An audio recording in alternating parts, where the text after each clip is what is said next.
Hi everyone! Today we're gonna read the tale of Artemis, a proud goddess.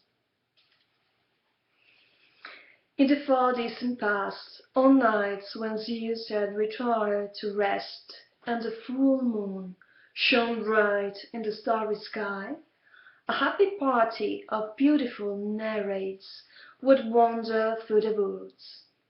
A tall, light maiden stood out amongst them, the most beautiful of them all. All the others obeyed her, and when the group made merry in some clearing in the woods, she always proved herself the finest singer and dancer. Her name was Artemis. She was the goddess of moonlight nights and the great queen of the forests. She wore a short smock which emphasized the divine grace of her body, and when the silvery beams of the moon fell upon her, she radiated mythical beauty and imposing dignity. She loved hunting and often carried a gilded bow, while from her shoulder hung a golden quiver filled with arrows which shot always true.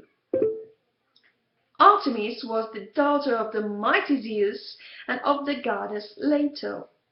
She was the twin sister of golden-haired Apollo, and in an earlier chapter we saw what sufferings Leto went through before she bore her two children. Artemis loved her mother and the other gods of Olympus. She was bold and proud, and woe betide any who slighted her or any other goddess.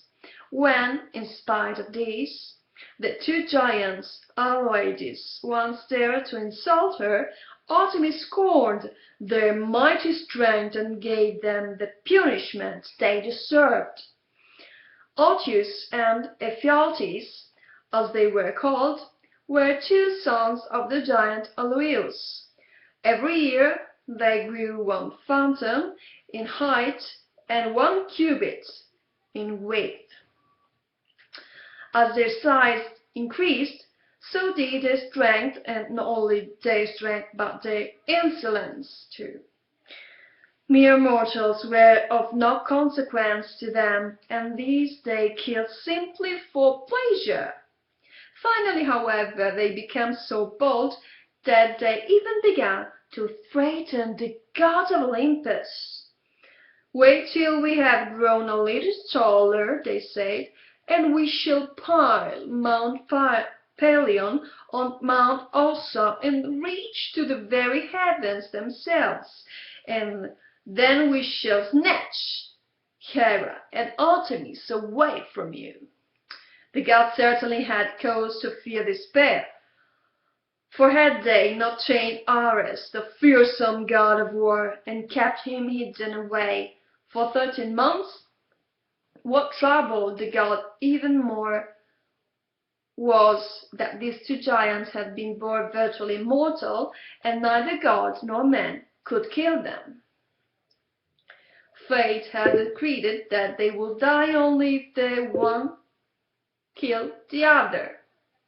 Yet how could such an end overtake the two Aloides, whose ambitions bound them together even more firmly than the brotherly blood which flowed in their veins?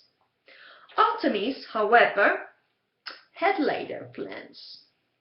One day, when the two Aloides went out hunting, the goddess trailed them. The two giants were lying in an ambush near each other, waiting for a deer to cross their path. The goddess caught a doe and then released it in a spot where it would pass directly between the two brothers. As soon as Artemis and Ephialtes saw the doe, they both took aim immediately. They bent back their bows with all their strength and loosed their shots like lightning bolts. The goddess, however, made sure they missed the door, and since the target they were aiming at lay exactly between them, their arrows drove home full force into each other's foreheads. Artemis' plan had succeeded. The two allies fell dead. There was indescribable joy when the news of the terrible giant's end became known, and everybody sang hymns of praise to Artemis in honor of her great achievements for God.